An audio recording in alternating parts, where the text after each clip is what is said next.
Hello students, ML Sundesha की तरफ से नमस्ते, वंदे मातरम।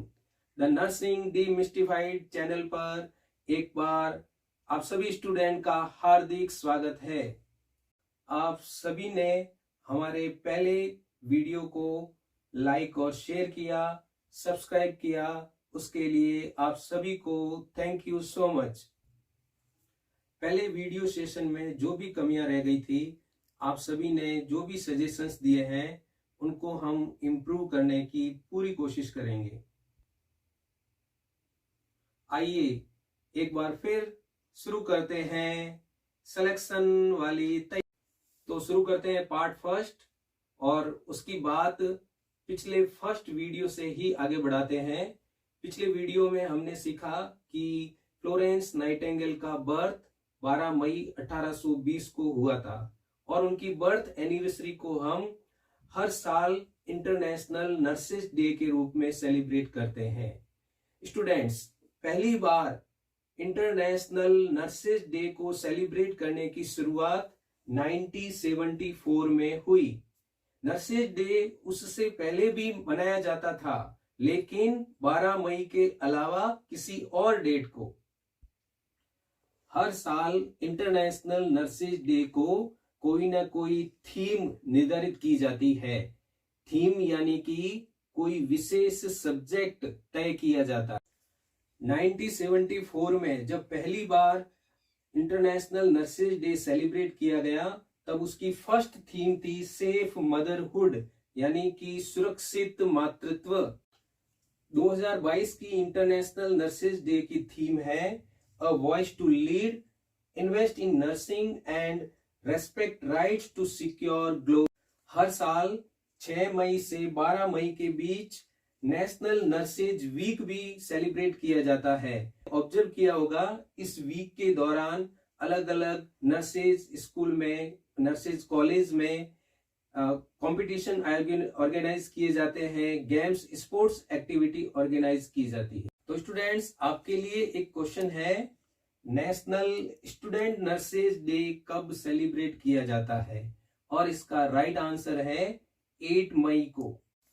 तो स्टूडेंट्स, चाहे कोई सा भी एग्जाम हो, चाहे स्टेट लेवल का एग्जाम हो या सेंट्रल लेवल का एग्जाम, हर पेपर में आपको एक क्वेश्चन डेफिनेटली हेल्थ डे से रिलेटेड मिलेगा, जिसमें यह पूछा जाता है कि अमुक हेल्थ डे कब सेलिब्रेट किया जाता है।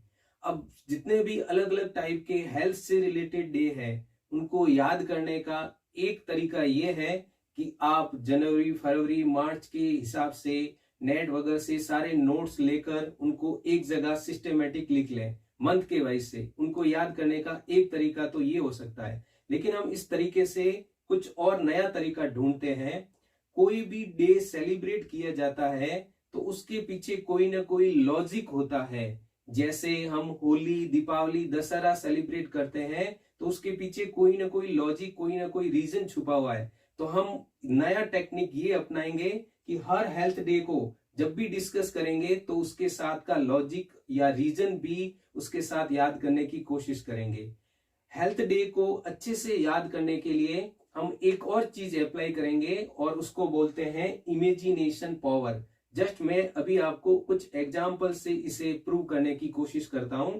हमने जस्ट अभी याद किया कि हर साल 8 मई को national student nurses day celebrate किया जाता है। तो इसको हम जोड़ देते हैं, जैसे 8 मई को national student nurses day celebrate किया जाता है, एग्जैक्टली वैसे ही 8 मार्च को इंटरनेशनल वुमेन्स डे सेलिब्रेट किया जाता है।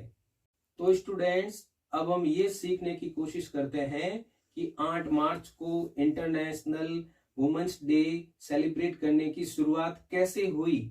बहुत सारी कंट्रीज में पहले के टाइम महिलाओं को वोट का अधिकार नहीं दिया गया था। इसी सिलसिले में 8 मार्च 1914 को एक लेडी सिल्विया पंखहर्स्ट, जो ब्रिटिश की एक राजनीतिक कार्यकर्ता और आंदोलनकारी थी, इन्होंने 8 मार्च 1914 को लंदन में जुलूस निकाला और इसी दिन इन्हें गिरफ्तार, अरेस्ट किया गया था। तभी से इंटरनेशनल वुमेन्स डे को 8 मार्च से सेलिब्रेट करने की शुरुआत हुई। तो अभी आपने शायद ये सीखने की कोशिश की होगी कि हेल्थ डे को एक नए तरीके से भी याद किया जा सकता है। एक और एग्जाम्पल मैं आपके पास रखता हूं, उसमें मैं इमेजिनेशन पावर का इस्तेमाल करता हूं। देखिए स्टूडेंट्स, जब आप सभी का सिलेक्शन हो जाएगा तो आपके कंपटीशन एग्जाम में आपके कितने भी मार्क्स आए, लेकिन एक तरह से ये मान सकते हैं कि आप सिलेक्ट हो गए हैं, यानी कि आपकी मेंटल हेल्थ दी बेस्ट है, और मैं आपकी मेंटल हेल्थ को 10 में से 10 मार्क्स दे सकता हूं। यानी कि इसको याद करने के लिए ये मानेंगे कि 10/10 यानी 10 अक्टूबर को हर साल वर्ल्ड मेंटल हेल्थ डे, विश्व मानसिक स्वास्थ्य दिवस मनाया जाता है। तो इमेजिनेशन पावर यूज करने के बाद अब हम इसका रीजन निकालते हैं कि 10 अक्टूबर को वर्ल्ड मेंटल हेल्थ डे मनाने की शुरुआत कैसे हुई। 10 अक्टूबर 1948 को विश्व मानसिक स्वास्थ्य संगठन की स्थापना की गई थी, और इसी के उपलक्ष्य में हर साल 10 अक्टूबर को world mental health day celebrate किया जाता है। मैं आपको ये भी बता दूं, 1948 में ही 7 अप्रैल 1948 को वर्ल्ड हेल्थ ऑर्गेनाइजेशन, विश्व स्वास्थ्य संगठन की स्थापना की गई थी। इसीलिए हम हर साल 7 अप्रैल को वर्ल्ड हेल्थ डे, विश्व स्वास्थ्य दिवस भी सेलिब्रेट करते हैं। अभी हम इमेजिनेशन पावर के द्वारा एक और हेल्थ डे को परमानेंटली याद करने की कोशिश करते हैं। हम सभी जानते हैं कि दुनिया में आजकल महिलाएं पुरुषों की भांति बराबर कदम से कदम मिला के चल रही है, बल्कि ये कह सकते हैं कि वो एक कदम आगे चल रही है। तो अभी था डेट 10 अक्टूबर और उसे एक कदम आगे बढ़ते हैं 11 अक्टूबर को, और हर साल 11 अक्टूबर को इंटरनेशनल गर्ल चाइल्ड डे यानी कि अंतरराष्ट्रीय बालिका दिवस सेलिब्रेट किया जाता है। तो इस डे के पीछे का लॉजिक ढूंढते हैं। संयुक्त राष्ट्र संघ के द्वारा लैंगिक समानता को उत्पन्न करने के लिए और गर्ल्स की डेली लाइफ में जो प्रॉब्लम्स आती है उनके बारे में जागरूकता फैलाने के लिए संयुक्त राष्ट्र के द्वारा हर साल 11 अक्टूबर को इंटरनेशनल गर्ल चाइल्ड डे यानी कि अंतरराष्ट्रीय बालिका दिवस सेलिब्रेट करने का प्रारंभ किया गया। तो स्टूडेंट्स, मुझे लग रहा है कि आपने इमेजिनेशन पावर और लॉजिक टेक्निक को काफी अच्छे से सीख लिया होगा। चलिए एक और टेक्निक इस्तेमाल करते हैं, वही इमेजिनेशन पावर और लॉजिक को यूज करके, और कुछ और डेज को याद करते हैं। 26 जनवरी 1950 को हमारा देश ने गणतंत्र संविधान के रूप में शपथ ली थी। 26 जनवरी के बाद में हम याद करेंगे 25 जनवरी, 24 जनवरी, 23 जनवरी और 22 जनवरी को कौन कौन से डे सेलिब्रेट किए जाते हैं, उनको इमेजिनेशन पावर से और लॉजिक से याद करने की कोशिश करते हैं। 26 जनवरी से रिवर्स चलते हैं। सबसे पहले बारी आती है 25 जनवरी की। 25 जनवरी 1950 को भारतीय चुनाव आयोग, इंडियन कमीशन ऑफ इलेक्शन की स्थापना हुई थी। इसीलिए हम हर साल 25 जनवरी को नेशनल वोटर डे, राष्ट्रीय मतदाता दिवस सेलिब्रेट करते हैं। 25 जनवरी के बाद बारी आती है 24 जनवरी की। 24 जनवरी को नेशनल गर्ल चाइल्ड डे यानी राष्ट्रीय बालिका दिवस मनाया जाता है। मैं ये क्लियर कर दूं कि ये राष्ट्रीय बालिका दिवस है, और अभी आपने जो सीखा था 11 अक्टूबर को, वह था अंतरराष्ट्रीय बालिका दिवस। दोनों में अंतर याद रखें, वह था इंटरनेशनल गर्ल चाइल्ड डे यानी कि 11 अक्टूबर, और अभी हम बात कर रहे हैं 24 जनवरी की, जो है नेशनल गर्ल चाइल्ड डे। अब लॉजिक ढूंढते हैं, इस दिन को 24 जनवरी को गर्ल चाइल्ड डे क्यों सेलिब्रेट किया जा रहा है। 24 जनवरी 1966 को भारत की प्रधानमंत्री इंदिरा गांधी ने प्रधानमंत्री के रूप में शपथ ली थी, और वो नारी शक्ति का प्रतीक थी। इसीलिए हम 24 जनवरी को राष्ट्रीय बालिका दिवस सेलिब्रेट करते हैं। अब बारी आती है 23 जनवरी की। सन 2022 से यानी इसी साल से 23 जनवरी को पराक्रम दिवस सेलिब्रेट करने की शुरुआत की गई है। ये दिन क्यों चुना गया? क्योंकि 23 जनवरी 1897 को नेताजी सुभाष चंद्र बोस का उड़ीसा के कटक जिले में जन्म हुआ था और उनकी बर्थ एनिवर्सरी को ही हम पराक्रम दिवस के रूप में सेलिब्रेट करने वाले। स्टूडेंट्स, अब बात करते हैं 22 जनवरी की। 22 जनवरी 2015 को इंडिया में एक नया कार्यक्रम शुरू किया गया था, बेटी बचाओ बेटी पढ़ाओ, और इस कार्यक्रम की सबसे पहले शुरुआत हरियाणा राज्य के पानीपत से की गई थी। अगर हम ये सोचें कि इस कार्यक्रम की शुरुआत करने के लिए हरियाणा राज्य को ही क्यों चुना गया, तो उसके पीछे भी बहुत अहम कारण छुपा हुआ है।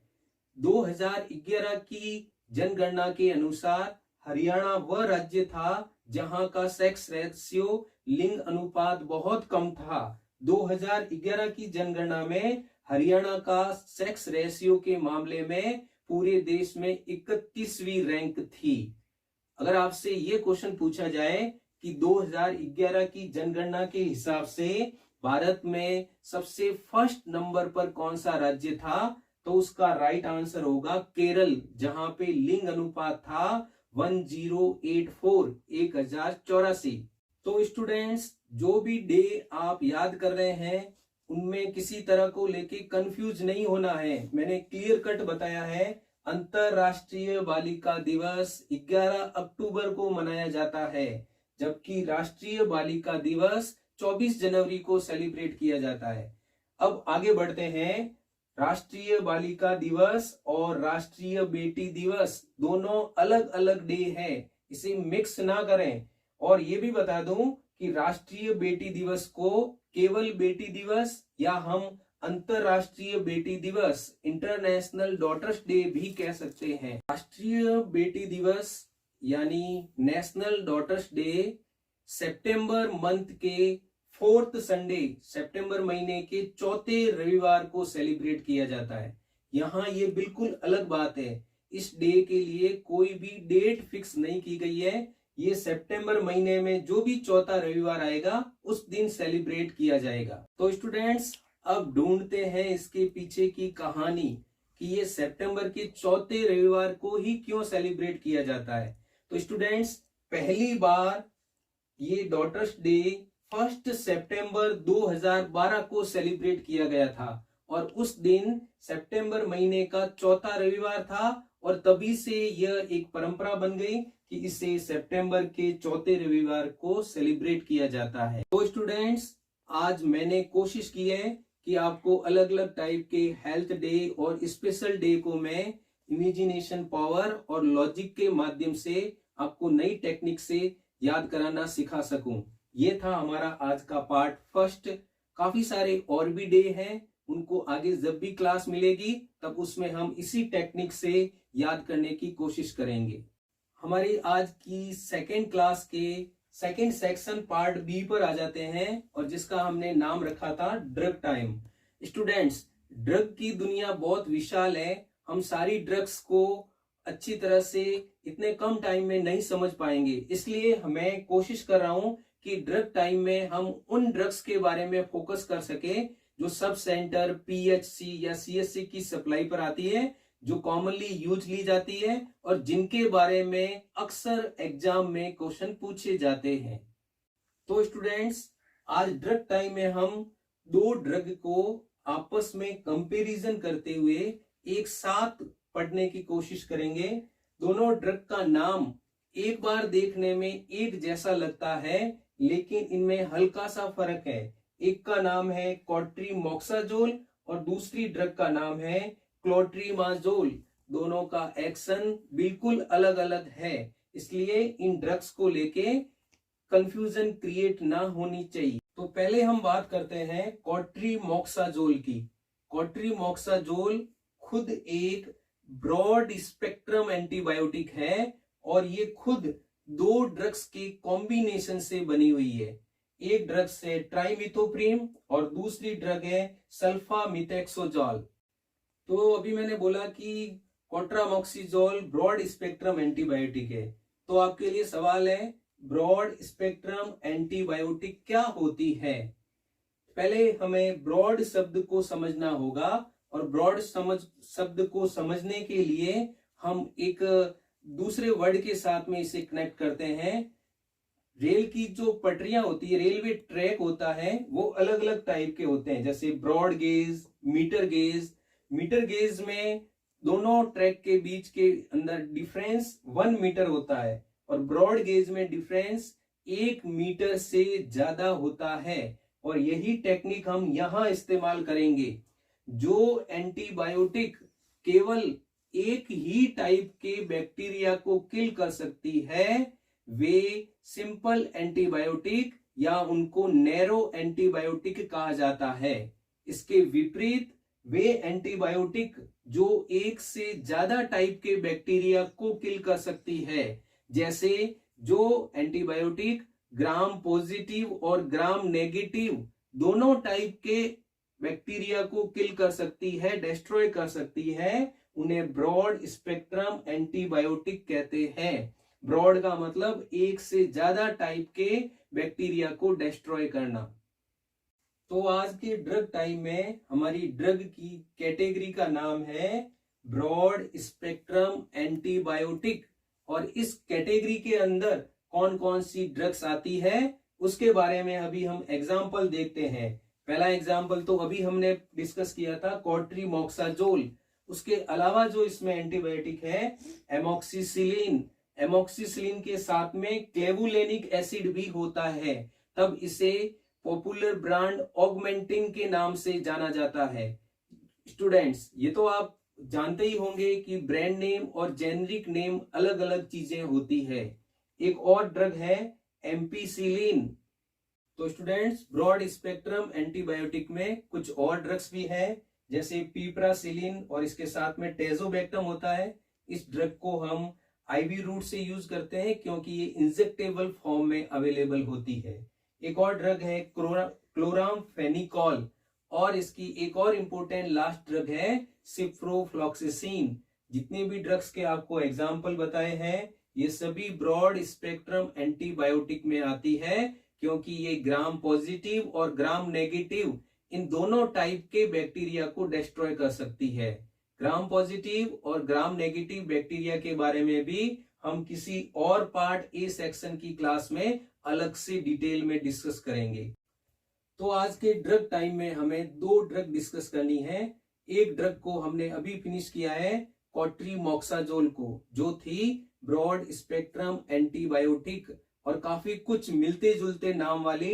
अब जिस ड्रग को हम डिस्कस कर रहे हैं वह है क्लोट्रीमाजोल, और ये कौन सी कैटेगरी की है? Anti fungal drugs. वे दवाइयां जो फंगल इंफेक्शन को कंट्रोल करने के काम आती है, उन्हें हम एंटी फंगल ड्रग्स कहते हैं। इन दवाइयों को टॉपिकल ड्रग्स भी कहा जाता है। तो आपके लिए सवाल है, टॉपिकल ड्रग्स क्या होती है? वे ड्रग्स जो बॉडी पर, एक्सटर्नल बॉडी के बाहर यूज की जाती है, उन दवाइयों को टॉपिकल ड्रग्स कहते हैं। कोट्रीमाजोल दवाइयां टेबलेट के अलावा शैम्पू, क्रीम, लोशन के रूप में, पाउडर के रूप में भी उपलब्ध होती है, इसलिए इनका मैक्सिमम, अधिकतर इस्तेमाल टॉपिकल ड्रग्स के रूप में किया जाता है। अक्सर जितनी भी टॉपिकल ड्रग्स उपलब्ध होती है, उनके बाहर रैपर पर लिखा होता है for external use only. Antifungal drugs के कैटेगरी के कुछ एग्जाम्पल देखते हैं।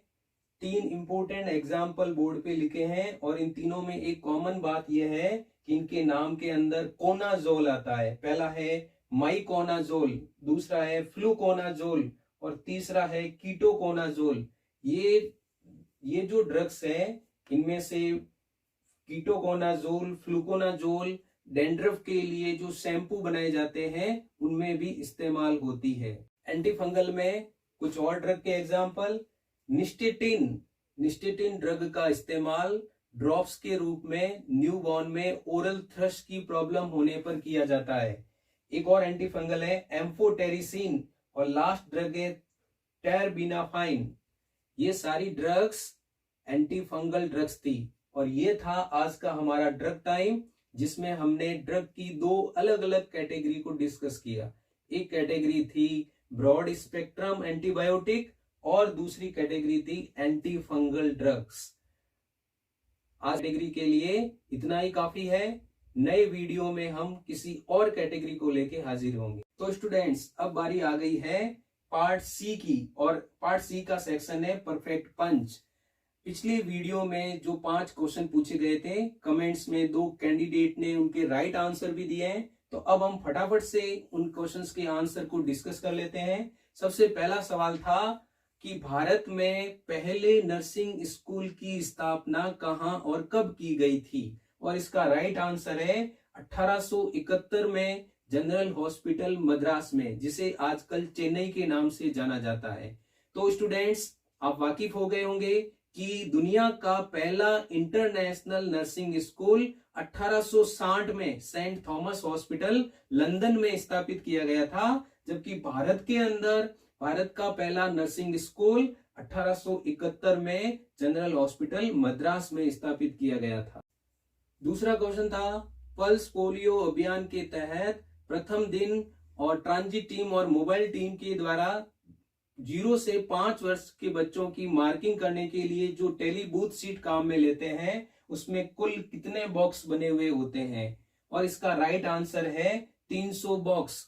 0 से 5 साल के बच्चों के लिए 300 बॉक्स बने होते हैं, और साइड में 5 वर्ष से ऊपर के बच्चों के लिए 30 बॉक्स एक्स्ट्रा भी बने हुए होते हैं। परफेक्ट पंच में पिछली बार का तीसरा सवाल था कि इंटरनेशनल नर्सेज डे को जो कोई ना कोई थीम निर्धारित की जाती है, उस थीम को कौन निर्धारित करता है, और इसका राइट आंसर है इंटरनेशनल नर्सेज डे पर दी जाने वाली थीम को international council of nurses ICN के द्वारा निर्धारित किया जाता है। ICN क्या है? इंटरनेशनल काउंसिल ऑफ नर्सेज एक NGO है, नॉन गवर्नमेंटल ऑर्गेनाइजेशन है, जिसका हेडक्वार्टर जिनेवा स्विट्जरलैंड में स्थित है। मैं आपकी मेमोरी टिप्स के रूप में यह भी बता दूं कि जिनेवा स्विट्जरलैंड में ICN के अलावा 3 और बड़ी इंटरनेशनल संस्थाओं के भी वहां पर हेडक्वार्टर है, जिसमें सबसे पहला नाम आता है इंटरनेशनल लेबर ऑर्गेनाइजेशन ILO का। दूसरी संस्था का नाम है WHO वर्ल्ड हेल्थ ऑर्गेनाइजेशन, इसका भी हेडक्वार्टर जिनेवा स्विट्जरलैंड में स्थित है। और लास्ट बच गया है इंटरनेशनल रेड क्रॉस सोसाइटी, इनका हेडक्वार्टर भी जिनेवा स्विट्जरलैंड में स्थित है। हेडक्वार्टर की बात आ गई है तो 2 मुझे हेडक्वार्टर और याद आ गए हैं। यूनाइटेड नेशंस ऑर्गेनाइजेशन, संयुक्त राष्ट्र संघ का हेडक्वार्टर न्यूयॉर्क में है, और न्यूयॉर्क के अंदर ही यूनिसेफ का हेडक्वार्टर भी।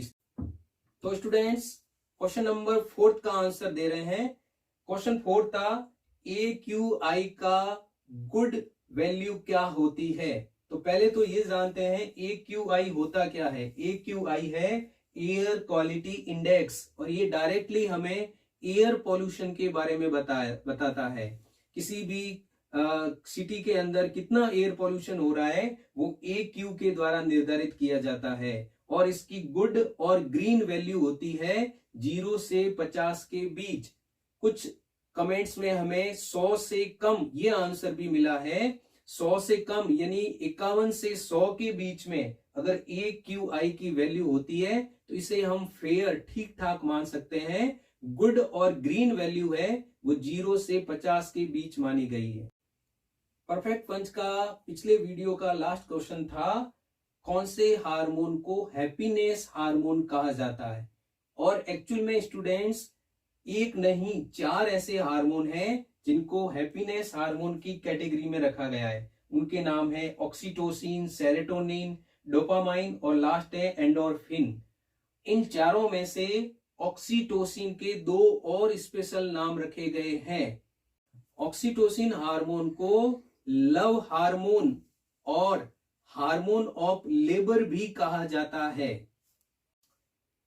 हैप्पीनेस हार्मोन की कैटेगरी में जो 4 हार्मोन हैं, उनको एक साथ याद करने के लिए एक बार फिर से इमेजिनेशन पावर का इस्तेमाल करते हैं। इमेजिन करते हैं कि एक बैल दो शेर को एंड कर सकता है, मार सकता है। तो यहाँ का फॉर्मूला है, देखिए, 1 ऑक्स एंड 2 शेर। 1 ऑक्स का मतलब हो गया ऑक्सीटोसिन, एंड का मतलब एंडोर्फिन, 2 का मतलब डोपामाइन और शेर का मतलब सेरोटोनिन। तो स्टूडेंट्स, अब आपके मेंटल एक्सरसाइज का टाइम आ गया है और जल्दी से रिलीज करते हैं परफेक्ट पंच में आज के 5 क्वेश्चंस। पहला क्वेश्चन है, डॉक्टर्स डे कब मनाया जाता है? दूसरा क्वेश्चन है, हमारी बॉडी में कौन सी बोन को कोलर बोन और ब्यूटी बोन भी कहा जाता है? क्वेश्चन नंबर तीसरा, iron folic acid supplementation programme के अंतर्गत 10 वर्ष से 19 वर्ष तक के किशोर बालक बालिकाओं को सप्ताह में एक बार कौन से कलर की गोली दी जाती है? अब पेश है आपके लिए चौथा क्वेश्चन, और चौथा क्वेश्चन है, आर वैल्यू कौन से सीवियर कम्युनिकेबल बीमारी से संबंधित है? स्टूडेंट्स, परफेक्ट पंच सेक्शन में आज का अंतिम 5वां सवाल, भारत के कैबिनेट हेल्थ मिनिस्टर कौन है? ये थे आज के 5 सवाल, जिनके आंसर आप सर्च कीजिए और खुद आंसर ढूंढने की कोशिश कीजिए, लेकिन इनका आंसर आपको अगले वीडियो में जरूर बताया जाएगा। तो ये था आज का हमारा की कॉन्सेप्ट का दूसरा वीडियो सेशन। स्टूडेंट्स, आपको हमारा आज का सेशन कैसा लगा कमेंट्स के द्वारा जरूर बताइएगा। अगर आपको लगता है कि हमारे वीडियो सेशन से वास्तव में आपकी सिलेक्शन वाली तैयारी हो रही है, तो प्लीज हमारे वीडियो सेशन को और हमारे चैनल को लाइक और शेयर कीजिए और उसको सब्सक्राइब कीजिए। इसने अभी तक सब्सक्राइब नहीं किया है, प्लीज हमारे चैनल को सब्सक्राइब कीजिए।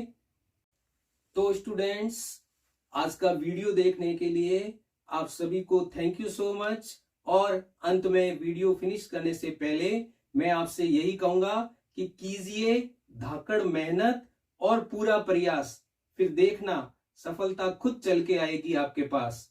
एक बार फिर से आप सभी को नमस्ते, वंदे मातरम।